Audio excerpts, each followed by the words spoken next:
Bonjour à tous, bienvenue dans cette nouvelle vidéo sur ma chaîne YouTube et on se retrouve aujourd'hui pour parler de koh le totem maudit, la nouvelle saison de koh qui débute ce mardi. Vous étiez nombreux à vouloir une vidéo un petit peu avant le début véritablement de la saison et en fait il me manquait quelques petites informations pour pouvoir véritablement me lancer pour pouvoir vous faire ces reviews et ces informations sont arrivées. Pourquoi? Puisque évidemment, alors pas pour nous, hein, pas pour les gueux vous imaginez bien, non, et puis surtout ceux qui se font emmerder pour des portraits littéralement sur internet ou logos ou autres, nous on est des pestiférés, certains journalistes ont pu assister à la diffusion du premier épisode et donc ont pu faire des petites remontées et on a pu avoir un petit peu des petites indiscrétions pour savoir qu'est-ce à dire que ceci en tout cas entre guillemets c'est vers quoi ça va sur cette nouvelle saison. J'ai pas eu vraiment de retour sur la qualité du premier épisode, de toute façon je vais pas vous mentir, je ne crois aucun des journalistes qui reviennent là-dedans parce que à chaque fois c'est toujours bien, donc quel est l'intérêt de lire ça parce que c'est toujours bien, et même dans les saisons qui étaient relativement moyennes c'était toujours bien, et quand c'était bien aussi, donc c'est toujours bien, donc vous inquiétez pas. La vraie review on la fera mardi, et ça, enfin mercredi, mais mardi soir on verra ça. Vous pouvez me suivre bien sûr sur mon compte Twitter, sur mon compte Instagram, je vous ferai des petites stories au fur et à mesure. J'ai décidé de vous parler de pas mal de choses, un petit peu à cœur ouvert sur cet épisode.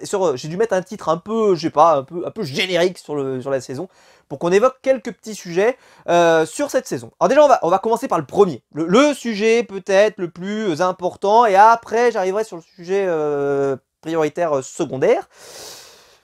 Oui, koh est de retour, déjà, oui je sais, déjà, ça fait à peu près 1 mois et demi, 2 mois que la saison précédente s'est arrêtée, et koh est déjà de retour. Plusieurs façons de l'appréhender. Battre le fer tant qu'il est chaud, on le sait la saison dernière c'est fini un peu en eau de boudin, avec des polémiques en veux-tu en voilà. Ils ont certainement essayé de vite proposer une nouvelle saison pour repartir sur quelque chose de frais. Si vous étudiez la campagne de com de TF1 portée par Denis et puis par toutes les personnes qui travaillent à la production, clairement on nous dit c'est une saison garantie sur facture, il n'y aura pas d'anciens, c'est limite c'est pas un argument de qualité alors qu'avant ça l'aurait pas été, mais là c'est un argument qualitatif, c'est il n'y a pas d'anciens promis garantie sur facture, on n'est pas du tout en France donc personne ne va pouvoir les aider et on les a vraiment mis dans des conditions qui ne peut pas permettre qu'on les aide, en tout cas on l'espère bien évidemment. Et on repart sur une feuille blanche et on repart avec des nouveaux candidats, avec un profil frais, et c'est ce que les gens veulent, et ben c'est ce qu'on va vous donner. Très bien. Moi j'ai toujours aimé les castings nouveaux, j'ai toujours aimé les saisons All-Star, j'ai toujours aimé n'importe quelle configuration de koh. Je l'ai toujours dit, koh ça repose beaucoup pour moi pour le casting, plus que les épreuves, plus que tout, le casting est hyper important. Les émissions de télé-réalité de type Top Chef, de type Pékin Express, de type koh, même si ce ne sont pas des émissions de télé-réalité bas de gamme comme les Anges et les tout, etc., c'est les mêmes règles, c'est les mêmes attentes. Il faut un casting qui donne envie de les suivre. Et par contre, je vais répondre à cette question, ça ne veut pas dire qu'il faut un casting grandiloquent avec que des grandes gueules, des gens qui s'insultent, etc., des gens qui se foutent à moitié à poil comme on avait eu l'autre fois, l'autre qui se menaçait de se foutre à poil. C'est pas ça qu'on veut. Ce qu'on veut, c'est juste, enfin moi ce que je veux en tout cas, mais ce que je pense faire un bon casting, c'est un casting dans lequel il y a de tout. C'est-à-dire qu'il faut un casting dans lequel il y a des gens pour lesquels tu as envie de t'investir parce qu'ils ont l'air sympas, tu as des gens avec qui tu as envie moins d'être sympa, mais justement ils sont là pour ça. Aussi pour que tu as envie qui t'énerve un peu, mais c'est le but. Mais attention, il faut que ça soit gentillet, c'est-à-dire que tu jamais méchamment, c'est juste voilà, il faut tout, il faut des candidats qui soient épiques sur les épreuves, il faut du suspense, il faut plein de choses. Il y a tellement de critères pour faire une bonne saison de koh que j'aime pas juger en disant, parce qu'il y en a qui attendent ça, c'est est-ce que cette saison va être bien? Mais j'en sais rien moi. J'en sais rien. Il y en a même qui m'ont demandé, alors ça, moi je vous préviens, je me refuse de le faire. Je me refuse. Alors bien sûr, pour le All-Star, je pouvais, parce que pour le All-Star, on sait qui c'est. Quand j'ai jugé le casting du All-Star, c'est parce que je les connais tous. Tous les candidats étaient connus. Là, je vais pas le faire. Et je l'ai pas fait d'ailleurs pour les saisons précédentes, et attendez pas ça de moi, je ne le ferai pas. C'est interdit pour moi. Je vais pas vous dire, ah peut-être que lui, machin, etc. Quand on avait regardé l'île des héros, je me souviens quand j'avais vu le portrait d'Inès, vous pouvez remonter, hein, toutes mes reviews sont disponibles sur la chaîne, j'avais dit, ça a l'air sympa, Inès franchement, elle a l'air sportive, elle a l'air cool, etc. Au final, elle n'a pas mis un pied devant l'autre. Donc, je les juge pas moi sur leur portrait, il y en a qui ont l'air sympas, hein. Il y en a même un qui vient juste à côté de chez moi, il habite à même pas un quart d'heure de chez moi, à 10 minutes, un quart d'heure, il vient des Monts du Forêt, et pas Mont du Forez, hein. Attention c'est interdit par la loi de mon département, c'est Mont du Forêt. qui a l'air super sympa, qui a l'air un peu cool, un côté un peu Grégoire et tout, mais je vais pas le juger, je sais pas du tout, ça se trouve il va être inintéressant, ça se trouve il va être très intéressant, j'en sais rien, et donc je refuse, c'est mes goûts, hein, mais je refuse de juger comme ça, on va attendre de voir sur pièce, surtout qu'il y en a des fois ils font des portraits un peu grandiloquents, ouais machin, je vais faire ça, machin, et puis après, rien du tout, et au final ils sont pas du tout performants, en tout cas ils sont pas du tout ce qu'on espérait, ce qu'on imaginait. Parce que souvent les castings, les portraits pardon, ils donnent plutôt envie, et puis après, voilà. Alors si je devais juste relever un portrait qui m'a globalement, mais alors j'ai halluciné sur le portrait, j'ai halluciné. Alors j'ai pas encore retenu tous les prénoms, donc excusez-moi. Mais on va avoir donc une candidate qui est donc mariée à un sportif professionnel. Voilà. Ok. Elle nous dit, et alors, elle a un portrait, il a duré 20 secondes, et ben les 20 secondes, elle a passé 10, allez presque 15 secondes à parler de son mari, et 5 secondes pour finir par dire, je vais prouver que je ne suis pas seulement une femme de sportif. C'est le portrait le plus infâme que j'ai jamais vu dans l'histoire de la télévision française. Mais vraiment, hein. C'est-à-dire que dans tous les portraits que j'ai vus, c'est infâme comme portrait. Je veux bien, j'ai ma bienveillance. Attention, je peux comprendre qu'elle soit fière de son mari ou quoi que ce soit, etc. Mais c'est pas ça qui nous intéresse. Son mari, il est pas là. Il sera pas là, son mari. Il reste chez lui, on s'en fout. L'important, c'est elle qui compte. Alors qu'elle le précise, évidemment, elle a le droit, je veux dire, il n'y a pas de souci. Mais que la grande totalité de son portrait, alors c'est aussi le montage, hein, parce que je suppose qu'ils ont fait tourner beaucoup d'autres séquences, mais que TF1, au montage, ils ont décidé que de garder que le moment où elle parle de son mari, et après juste pour dire, je suis pas simplement la femme d'un sportif, j'ai trouvé ça scandaleux. Donc j'espère que pour elle, cette saison, voilà, on va la découvrir, parce que le portrait, il y avait strictement rien à en tirer, c'était une catastrophe, j'ai rarement vu un portrait aussi mal fait, faut pas faire ça, quoi, je dirais, à un moment donné, il faut pas faire ce genre de choses, non. Mais bon. Mais en tout cas sur le casting, alors bien sûr il y a des gens qui ont l'air de vouloir jouer, est-ce qu'ils vont vraiment jouer? On n'en sait rien. Il y en a qui ont l'air bons sur les épreuves, est-ce qu'ils sont vraiment bons? On n'en sait rien, etc. etc. Qui aurait pu parier que Alexandra pourrait avoir des performances sur les épreuves? Ça se voyait sur son portrait? Non. Donc etc. etc. Je vais pas vous faire tous les cas de figure qui sont présentés, mais on juge pas à l'emporte-pièce comme ça, et surtout un casting c'est une alchimie. Des fois ça prend, des fois ça prend pas, mais jugez pas comme ça à plat avec un regard froid en disant, sauf sur un All-Star, parce qu'un All-Star c'est différent, je vous l'ai déjà dit, on les connaît déjà, blablabla. Mais pour un truc inconnu comme ça, on les jugera sur pièce lundi, et lundi vous aurez mon retour. Voilà. Ceci étant dit, bon, franchement, il y a beaucoup de candidats, donc peut-être que la saison risque d'être un peu longue. Il risque peut-être d'y avoir 3 équipes, en tout cas on a l'air d'aller là-dedans, donc plutôt sympathique. Et donc on a une nouvelle mécanique, de toute façon tous les ans ils nous intègrent plus ou moins une nouvelle mécanique, et le fameux totem maudit. Alors j'ai essayé d'en savoir un peu plus sur le totem maudit, parce que je comprenais pas tellement, voilà. Et en fait le totem maudit, c'est un autre totem. Et je me disais mais c'est bizarre, à quoi il va servir par rapport au premier totem, je comprends pas. Puis en plus le côté maudit, je comprenais pas tellement, je me disais tiens il y a un truc bizarre.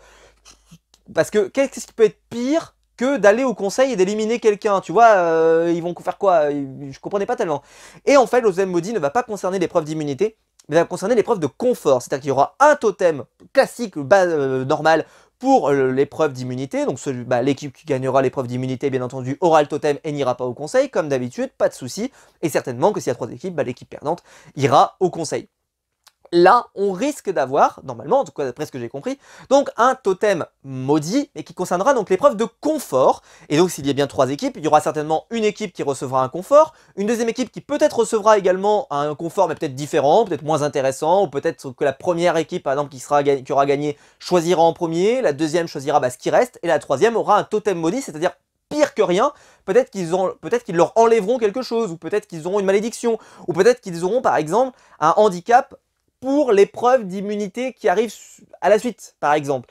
Alors, ça peut avoir des avantages et des défauts, on verra, c'est trop compliqué de juger comme ça, c'est une idée comme ça, elle est balancée, et puis on verra ce que ça donne, parce que j'ai l'impression que dans le premier épisode, le totem maudit n'est pas encore rentré en jeu, parce qu'on n'a pas eu vraiment d'indication sur une potentielle malédiction, ou alors c'était une volonté de pas trop spoiler. Donc on verra. En tout cas, ça peut être des malédictions qui peuvent peut-être être sympas, peut-être un handicap, peut-être autre chose. On verra. À ce qui paraît, il y aurait plusieurs malédictions, donc ça serait pas la même à chaque fois, donc ça sera des choses différentes. À voir. Pour l'instant, j'ai du mal à me représenter le truc. Je pense qu'il faudra qu'on juge sur pièce. Mais en tout cas, le totem maudit, je trouve ça sympa que ça te concerne l'épreuve de confort et que l'épreuve d'immunité, elle reste à part. Et que vraiment, ça soit quelque chose qui ne dénature pas la nature première du jeu. En tout cas, c'est mon avis. Vous n'êtes pas obligé de le partager. Mais moi, personnellement, c'est ce que je pense. Donc voilà, je suis curieux, on verra ce que ça donne, je suis curieux. Bon.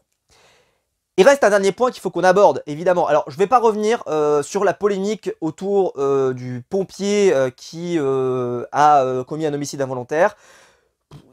Faut laisser travailler la justice, je ne suis pas avocat, je n'y connais strictement rien, et je n'aime pas les gens qui viennent vous donner comme ça des informations, enfin, venir juger alors qu'on n'a pas les pièces à conviction sous les yeux, qu'on n'a rien du tout, que le procès n'a même pas commencé, etc. On sait rien, on ne connaît rien, on ne connaît pas les tenants et les aboutissants de tout ça. Voilà, je ne me permettrai pas, je veux pas être dans la justice populaire ou quoi que ce soit. Mais effectivement, c'est sûr que la prod, ils doivent se dire, putain, fait chier, on voulait avoir un truc clean, et on a un petit caillou. Ceci étant dit, c'est ce que j'ai marqué sur mon compte Twitter, c'est que si on veut pas avoir ce genre de problème, c'est sûr que si tu prends pas ni des pompiers, ni des policiers, ni des gendarmes, ni des gens comme ça, c'est sûr que tu risques moins si tu prends un enseignant comme moi, je sais pas moi, une secrétaire, un patron d'une boîte de carton, je sais pas moi, un ébéniste, etc., etc., ou un ouvrier. C'est sûr qu'il risque moins de faire un homicide involontaire sur son lieu de travail, c'est évident. C'est sûr qu'il y a des métiers plus à risque. Cependant, bah, moi je suis pas prêt à renoncer à ces candidats-là. Je suis pas prêt à renoncer à avoir Karima qui était militaire. Je suis pas prêt à renoncer à avoir des Bertrand, des choses comme ça, etc. Voilà, c'est mes goûts. Après, c'est sûr que bah voilà, il fallait presque que ça arrive. J'ai envie de dire, c'est terrible, mais c'est malheureux. Mais c'est vrai que c'est des métiers qui sont plus à risque. Donc on verra ce que ça va donner. Pour l'instant, voilà, je ne donnerai pas mon avis, je n'en sais rien, je ne maîtrise pas le sujet suffisamment, et moi, personnellement, je me refuse de juger comme ça. Et on va donc terminer avec le dernier point, et c'est le point peut-être qui est le plus attendu de la vidéo, c'est... Enfin, il y a deux points d'ailleurs, mais il y a un point principal, c'est le retour de Koh Lanta le mardi soir. J'ai fait partie, et je maintiens encore aujourd'hui, ouais, j'ose moi, que TF1, ils ont fait au mieux lors de la saison précédente, en mettant Koh Lanta le mardi. Je sais que ça a dérangé beaucoup de personnes, mais moi j'ai compris. Pourquoi? Parce que je pense que, je l'avais dit, The Voice, c'est pas déplaçable. Et Danse avec les stars, clairement, c'était pas déplaçable parce que je pense que le programme en pleine semaine n'aurait pas suffisamment marché. Ce sont des programmes qui ne sont pas assez forts. Cependant, ils ont affaibli Koh Lanta, il faut pas se mentir. La saison dernière, je crois qu'elle a fait une audience entre moyenne, on va dire, un peu moins de 5 millions, 4 millions et demi, un truc comme ça. Ce qui n'est pas exceptionnel et ce qui est clairement une sacrée baisse par rapport à l'ordinaire.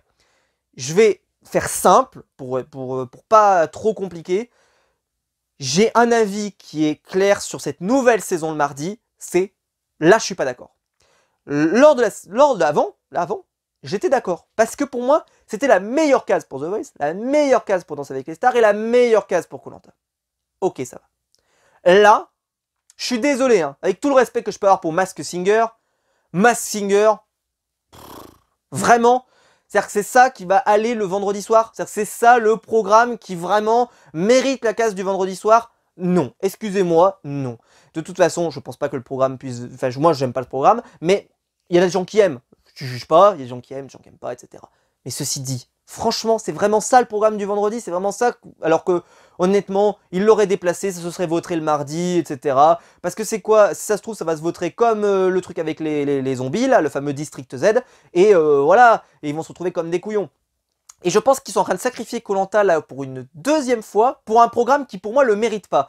Danse avec les stars, je pouvais le comprendre, parce que c'est quand même un de leurs programmes phares quand même, Danse avec les stars. Ça, Masked Singer, je suis désolé, c'est pas un programme phare, en plus c'est un programme qui n'est pas si populaire que ça, c'est un programme qui est un peu en difficulté, etc. Ceci étant dit, peut-être qu'ils veulent lui donner le maximum de chances pour marcher, c'est-à-dire qu'ils veulent le mettre le vendredi, donc ils veulent lui donner le maximum de chances. Mais je pense qu'ils auraient dû lui donner le maximum de chances à Koh Lanta et pas à Masked Singer. C'est mon avis. Je suis désolé pour les fans de Masked Singer, mais pour moi, celui qui devait bouger, c'était Masked Singer parce que je le vois pas véritablement être un succès d'audience le vendredi. Et je trouve que là, TF1, je pense qu'ils vont passer à côté. On verra si ça se vérifie. Mais ceci étant dit, le vendredi, ils vont diffuser aussi l'émission spéciale Harry Potter là, qui était disponible sur HBO, je sais pas quoi. Voilà, donc bon, il y aura un vendredi aussi qui sera plutôt pas mal. Mais ça aussi, ça aurait été très bien, peut-être en semaine d'ailleurs, ça aurait été très bien un mardi soir, ça aurait été très bien. Enfin bref, peu importe. Qu'est-ce que vous voulez que je vous dise? Koh Lanta le mardi, c'est la déception, effectivement, c'est décevant pour beaucoup de gens. Même pour moi, hein, faire des reviews en pleine semaine, c'est pas évident. Surtout que moi, il y a déjà Pékin Express, il y a déjà Top Chef et tout, donc ça fait beaucoup de reviews en semaine. Je travaille, moi, hein, mon métier n'est pas youtubeur, donc je travaille, donc c'est vrai que ça va faire beaucoup de boulot. Il va falloir que je sorte une vidéo le mercredi, une vidéo le jeudi, une vidéo le vendredi, quasiment toutes les semaines. Donc on va essayer de tenir le rythme. Je vous promets qu'on va vraiment faire au mieux, et je vous promets qu'on va essayer de faire les reviews les plus intéressantes. Maintenant, il faut que j'arrive au dernier sujet que j'ai pas encore abordé, c'est que beaucoup de gens m'ont tagué un peu partout en me demandant est-ce que je vais faire les reviews?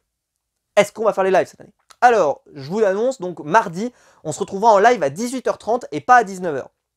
Parce que je suis en vacances cette semaine, donc d'habitude je pouvais arriver qu'à 19h parce qu'en fait je finis le boulot et j'arrive. Là, je serai en vacances cette semaine, mais c'est exceptionnel. Et comme ça, on pourra se faire 2 heures de live de 18h30 à 20h30.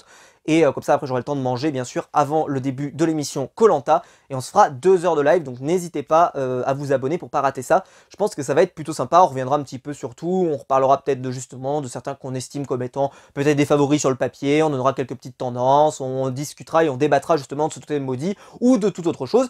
Et peut-être que certains vont me dire, moi de toute façon, je regarde plus. Et vous avez été nombreux à m'en envoyer un petit peu partout en me disant, voilà, moi je vais pas regarder cette année, etc., etc.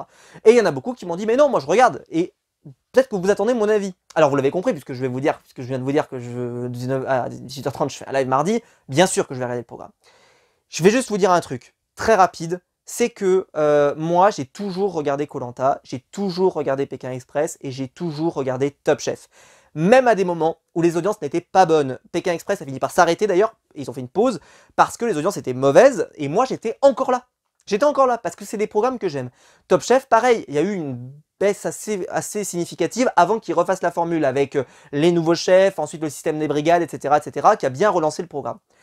Pour vous dire que ne prenez jamais un acquis pour un acquis à la télévision, des programmes qui peuvent être en train de faiblir peuvent retrouver une seconde jeunesse par des modifications, par un renouveau, par quelque chose de différent. Voilà, ne prenez jamais quelque chose pour acquis. Meilleur exemple, Fort Boyard. Fort Boyard c'était un programme très vieillissant, c'est un programme très ancien, et au final ils ont réussi à retrouver une nouvelle dynamique avec la Dame Blanche, avec pas mal de trucs, etc., avec des nouveaux jeux, etc., etc. Et clairement le programme remarche aujourd'hui, et c'est un programme de l'été qui cartonne. koh Lanta, pour moi, c'est pas du tout une marque qui est en fin de vie, c'est une marque qui marche bien, c'est juste que c'est une marque qui souffre du fait quand elle a un bon casting ou un mauvais casting. Si elle a un bon casting, ça va bien le faire. Si elle a un mauvais casting, j'ai déjà dit, ça peut très vite mal tourner. Et quand je dis bon casting, ça veut dire aussi bon casting, mais aussi bon scénario, entre guillemets. C'est-à-dire qu'il faut que ça aille dans notre sens. Si on a tous les bons clients qui disparaissent dès le début, et bien parfois la saison, même si on pourrait se dire que oui c'est surprenant, mais vous verrez qu'à la fin de saison par contre, votre plaisir il sera beaucoup moins fort parce que les candidats qui resteront seront des candidats sur lesquels vous aurez assez peu de choses à vous accrocher, ils vous auront peu intéressé depuis le tout début, et donc il faut quand même des candidats qui vous intéressent, même que, comme je l'ai dit, que vous les aimiez ou que vous les aimiez pas, mais en tout cas qui vous intéressent un minimum. Le pire pour un candidat de ce type d'émission, c'est des candidats dont on n'a rien à faire. Ça, c'est le pire des cas. C'est le pire des cas. Ça peut pas être. C'est pas un candidat qui vous énerve, le pire des cas. C'est le candidat dont on n'a rien à faire. Il est là, il est là. Ça, c'est le pire des cas, selon moi. C'est vraiment le pire. Et après, il y a le concept, après il y a les armes secrètes, les machins, les conneries, etc. Ça peut effectivement ruiner un bon concept, ça peut ruiner un bon casting, etc. Très bien. Mais un bon casting, croyez-moi, déjà ça peut faire une bonne partie du travail et avoir une bonne émission. koh Lanta, si le casting est bon et si la saison elle est bonne, je vois pas pourquoi les gens ne regarderaient pas. Moi personnellement, de toute façon, je vais regarder. C'est-à-dire que je me pose pas la question, ça je me dis pas, mais peut-être que machin. Non, moi j'ai toujours regardé koh Lanta et même si à la fin j'étais tout seul à regarder koh Lanta, bon bien sûr ils auraient arrêté le programme bien avant, mais je regarderai koh Lanta toujours, parce que j'aime ce programme et je l'ai toujours aimé ce programme. Et j'ai toujours aimé, même si les audiences baissaient, mais comme je vous l'ai dit, pour Top Chef et Pékin Express, par exemple, j'ai fait partie des gens qui étaient là quand il n'y avait pas beaucoup de monde. Et ça me gênait pas plus que ça. Et je prenais quand même mon pied, et ceux qui étaient fatigués, etc., eh ben, ils sont passés à autre chose, et qu'est-ce que vous voulez que je vous dise, c'est pas grave. En tout cas, moi personnellement, j'ai envie de voir cette saison. Effectivement, il n'y a pas cette impatience pour une raison, c'est que la saison dernière, elle est tellement arrivée il n'y a pas longtemps, que t'es pas hypé comme je l'ai pu l'être avec Pékin Express et Top Chef parce que ça faisait 1 an qu'on les avait pas vus. Là, ça fait même pas, pour moi, ça fait même pas 1 mois et demi, hein, maximum qu'on les a quittés, les candidats de koh Lanta. Et puis en plus, la campagne de com, elle commence un petit peu avant, on entend parler, etc. Donc en réalité, koh Lanta, on n'a jamais arrêté d'en entendre parler, quasiment, depuis la saison précédente. Donc en fait, tu as l'impression que c'est en continu. Ce qui est dommage, parce que je pense que ça aurait pu faire souffler un peu le programme, de peut-être le mettre en mars, en avril, hop, voilà, ça aurait pu être sympa. Là, directement... Enfin non, même moi je le mettrais vraiment en avril. Moi en avril, vraiment je l'aurais mis en avril, parce que même mars ça m'aurait semblé trop tôt. Avril ça aurait été très bien, parce que même si ça l'aurait fait avril, mai, juin et peut-être une fin début juillet, mais en tout cas ça aurait été plutôt sympa. Ceci étant dit, bon, Ce qu'il faut se dire aussi, c'est que cette saison, elle risque peut-être d'être la dernière avant un an justement, puisqu'il y a la Coupe du Monde cet hiver, et que bah je vois pas koh arriver en plein milieu de l'été, parce que vu le nombre d'épisodes qu'il y a, bah il faudrait commencer quasiment au mois de, je sais pas, début août quasiment. Je vois pas faire ça, parce que il y a très peu de monde devant la télévision, tout le monde le sait pendant l'été, donc je pense que ça serait suicidaire, donc je pense qu'il y aura peut-être pas pendant un an, et que ça redépendra en janvier prochain. Et là, ça fera un an quasiment. Et là, clairement, il y aura une nouvelle attente, il y aura quelque chose de différent. Donc voilà, moi personnellement en tout cas, je serai au rendez-vous. Je ferai les reviews bien évidemment comme d'habitude, avec la bonne humeur comme d'habitude, et puis bah si les gens regardent, il y a pas. Je faisais des reviews quand quand j'avais 1000 abonnés et que ça faisait 100 vues, bah voilà. Et vous inquiétez pas, moi en fait ce que j'aime c'est partager mes passions, et je le fais pas pour des questions de, je me dis tiens c'est ça serait cool à faire ou quoi que ce soit. Non, c'est juste j'ai envie de partager un truc, je le fais, je me lance et je prends ma caméra et j'ai envie de vous en parler. Et bah là koh, moi j'ai envie de vous en parler, on verra bien. On essaiera de faire des reviews un peu moins longues, hein, je garantis rien, mais on va essayer, parce que vu que je vais avoir beaucoup de reviews à faire, bah forcément il va falloir essayer d'aller un peu plus vite, mais ça, je dis ça, mais dans koh s'il y a suffisamment de matière pour faire une heure, bah, il faudra faire une heure peut-être, non je plaisante, mais c'est vrai qu'on essaiera en tout cas de ne pas faire trop long dans cette saison. En tout cas moi je suis impatient, quand même si il n'y a pas cette hype, entre guillemets, mais je sais que moi, quand on va se voir en live mardi, eh ben je vais me faire monter ma hype aussi avec vous en live, etc. Et puis qu'on va regarder le programme, et que je vais délirer avec les gens sur Twitter, et que ça va me faire plaisir, etc. Et les polémiques, les gens qui en ont marre de koh, les gens qui veulent du mal même parfois au programme, parce qu'ils les ont déçus, parce qu'ils ont parfois... bah, voilà, il y a même eu plein de problèmes, on le sait, hein, des gens qui ont été embêtés avec ce programme, des choses comme ça, comme moi-même qui là je vous dis pas, hein, je suis en train de chercher les photos des candidats pour pas prendre ces putains de portraits de merde. D'ailleurs, il y a des candidats, j'arrive pas à trouver leurs photos d'ailleurs. Pour l'instant, ils ont, je vous le dis, j'ai bien un rectangle noir. S'il y en a 3, j'arrive pas à trouver une photo parce qu'ils n'ont pas de compte Instagram, donc j'ai pas trouvé de photo. Je suis en train de chercher, je vais essayer de trouver ça pour mercredi et avoir toutes les photos des candidats. Parce que je peux pas utiliser les photos de portrait, c'est quand même malheureux, mais on peut pas l'utiliser. J'ai vu qu'autour du feu se sont fait emmerder, etc. etc. Effectivement, c'est sûr que c'est chiant et c'est pénible, etc. etc. Cependant, bah, moi, même si je pouvais pas faire de vidéo, entre guillemets, je regarderais quand même le programme, hein, parce que je le regardais avant de faire des vidéos, je le regarderais après de faire les vidéos, moi ça change rien, hein, ça change rien dans ma vie. C'est juste que bah, j'aime en parler. Et donc, voilà. On se retrouvera mardi à 18h30 pour parler du programme. On se retrouvera dans la semaine pour faire la review mercredi après-midi. Je vais au mercredi soir parce que, voilà, dites-vous pas que ça sort l'après-midi parce que je dis toujours l'après-midi, mais au final, ça sortait plutôt en début de soirée. On va essayer en tout cas d'aller au maximum et de faire que cette saison, bah en tout cas moi, je vais essayer de vous la faire kiffer, je vais essayer qu'on passe un bon moment. Et j'ai même envie de dire, si la saison elle est pas bonne, moi je suis sûr que les reviews elles seront encore plus drôles. C'est ça qui est terrible. Voilà. J'espère que la vidéo vous aura plu, si c'est le cas, n'hésitez pas à liker, vous abonner, à la partager, mais dites-moi dans les commentaires, surtout c'est ça qui m'intéresse, c'est est-ce que vous allez regarder cette saison, est-ce que vous êtes impatient, quelles sont voilà, les choses que vous attendez, qu'est-ce que vous pensez de ce totem maudit, etc., etc. Bien sûr, je vous attends en commentaire, et on se retrouve donc nous très vite pour de nouvelles vidéos, et mardi à 18h30 pour le live, et dans la semaine pour toutes les reviews qu'il y a avec Pékin Express, Top Chef et koh, donc gros programme sur la chaîne, avec une grosse rentrée, je suis en pleine forme, j'ai qu'une seule hâte, c'est de vous retrouver pour plein de vidéos. On se retrouve très vite. Ciao!